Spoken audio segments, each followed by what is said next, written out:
You know which one we're coming out of. The wrong doobie stuff. He said Giver and he said Casanova, so we gonna come out of Oh, Casanova. you cleaned up Casanova. Mm-hmm. I was wondering. I wanted to play it for my mama one day, and I was like, you know what? We just gonna watch the video without the sound. Like my mom, It's okay. She skip over the part about it being good. Because so that's what you've been listening to. Because. And we're back. If you're just tuning in, this is Third Coast Radio. I'm your host, Kamikaze the Kingmaker. I'm in here with Kayla Renee and Smart Chick. We got DJ Java in the building. And you just heard Casanova, one of the most viral records in the country right now. It's completely blowing up. And as promised, we got the man right here in the studio, man. We got him to come over here and grace the Third Coast Radio studios, man. He drove in from the ATL, and he is in here now to tell us what he's got going on and what's coming up and what you can expect from the pimp himself, man. We got him in here. King Ali in the building. What's up, man? What's going on? AKWM, you probably want to be him. I'm straight out the jack and don't know how to act. How y'all feel? Oh, okay. All right, then. All right. Well, we are off to the start. Pimp hand is really strong. Oh, it's strong. Pimp hand is really strong. I lift weights. There it is, man. I only take my hands to the I feel, gym. Java, do you feel it? You got to feel it. The pimp hand is very strong with this one. If Yoda was a pimp, when Luke Skywalker came around, he would say the pimp hand is strong with this one. Say that. The pimp hand is strong with May it, the man. pimp be with you. May the pimp be with you. So we got a king in the building, man. So I got to tell you, with me, because I hear a lot of music all the time, and we hear a lot of music here on Third Coast Radio, and I'm always intrigued when I hear something or see something that really catches my attention, because I hear so much music and see so much stuff online. It becomes white noise to the time. So I tell people all the time, if you're really trying to stand out, you got to do something that's going to really actually stand out. Right. And when I started seeing your video popping up on different people's pages and different people were talking about it and they were sharing it, and I saw the numbers continue to rise, I was like, okay, let me check this out. Let me do a little deep dive on it real quick. And then I went in and I went on Spotify and I checked out the music. Yeah. And I've been jamming, those records ever since. You know what I'm saying? The whole Rolling Project, the Indian Giver, it's really, really good music. Thank you. And I don't like anything. I don't These like rappers particularly, but the music is really good, and you have figured out a way to establish yourself and separate yourself from everybody else that's out here.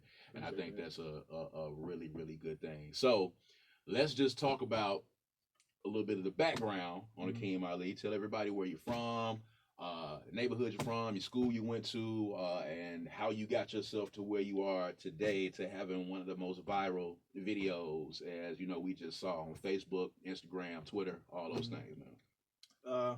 Well, like I said, I'm straight up out the jack and don't know how to act. Then I was born here in 1994. I'm 26 years old. I'm not from nowhere, particularly in Jackson, because I lived all over. I went to Brown, Galloway, Walton, Oak Forest, Sidewell, Powell, Capital City, Provine, Bailey, and graduated from Wingfield. So when I say I stayed west, north, south, I stayed everywhere. East Jackson, all of it. Man, I've been writing lyrics to songs since I was like 11 years old. I still remember like the very first rap I wrote when I was like 11. And I just been in tune with music since I was a little boy.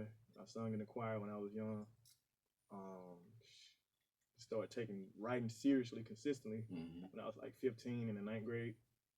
So from there, I just kind of kept that rolling and started doing music when I turned like 19, 20.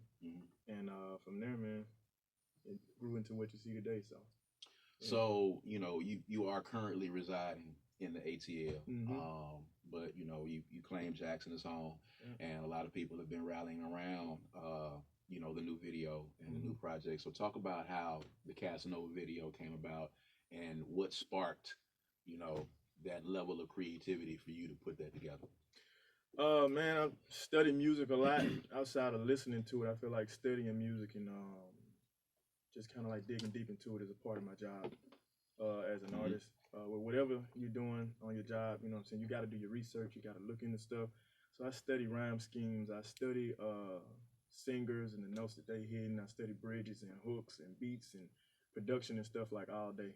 So when I'm not writing and making or creating music, I'm studying it, trying to figure out what can I be doing differently.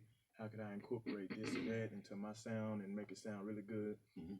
And I ran across this video, and I always got to pay homage to this guy named Legendary Baller. His video went viral, and I don't know if it was big as mine is, but his video went viral, and I was watching him, and he was freestyling, and he does this, like a skit where he dresses up, and he calls himself LB, and he was rapping like a pimp and stuff, and I'm like, damn, this stuff is kind of intriguing. And I was already at, before that point, incorporating like pimp talk in some of my music that wasn't released. And so I was like, oh, that's cool, you know, I don't know if I could just talk like that, you know what I'm saying?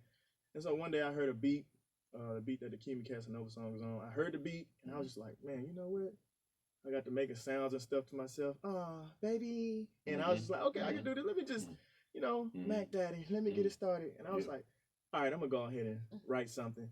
And I stopped it and started writing again. And, you know, it just kind of grew and grew and grew day by day because I wasn't taking it serious as, you know, I do some of my other music. I was like, I want it to sound good, but I'm just going to do it, you know what I'm saying, for content on my pages, just to keep my listeners and my followers interested and keep them fed until I can drop more music. But I guess I stepped on a landmine and blew myself up. Yeah, and that you did, man. And, you know, it's ironic that you're talking about doing something different than you had normally done.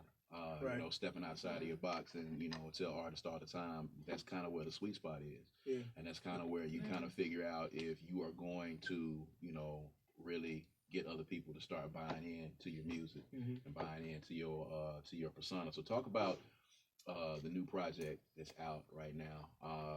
How many songs is it again? It's about Rolling? Yeah. 13. About 13 songs. 13 tracks. So recorded over how long of a period of time, and, you know, what's the inspiration and what's the message and the motif behind this entire project? So I started recording Rolling like 2014, 15. The oldest song that's on that project is the Thank You Letter. And I had that song sitting on my phone for like 4 years, 5 years. Wow. Before I even decided to put it out. Excuse me. All of my songs are engineered by Air Slim. So shouts out to Slim. Y'all in the Slimbo Slice. Slim. All of my music is engineered by him. I picked my own beats and structure my own project. I handpick every word and lyric. And I'm going to, man, it took me all of 4 or 5 years to write this. Wow. All the music that I got in my phone, or all the music that I've recorded with him, probably about 80-something to 100 songs, maybe. And it's out of all of that, I was just like, man, I'm just going to take these songs and kind of put them together and everything like that.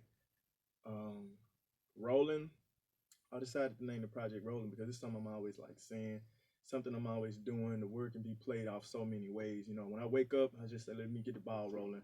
Or when you out having fun with your friends and y'all drinking, man, we was rolling, you know what I'm saying? Or come on, let's get in the car, let's roll, let's go. You know what I'm saying? And I'm just always saying that. And so I was just like, you know what? This kind of describes my life. I'm always on the go. You know what I'm saying? I'm rolling here, I'm rolling there. And, you know, I just kind of took that and ran with it.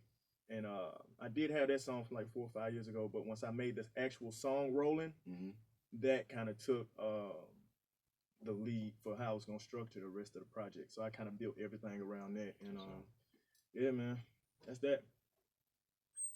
All right, so nice to meet you, number one.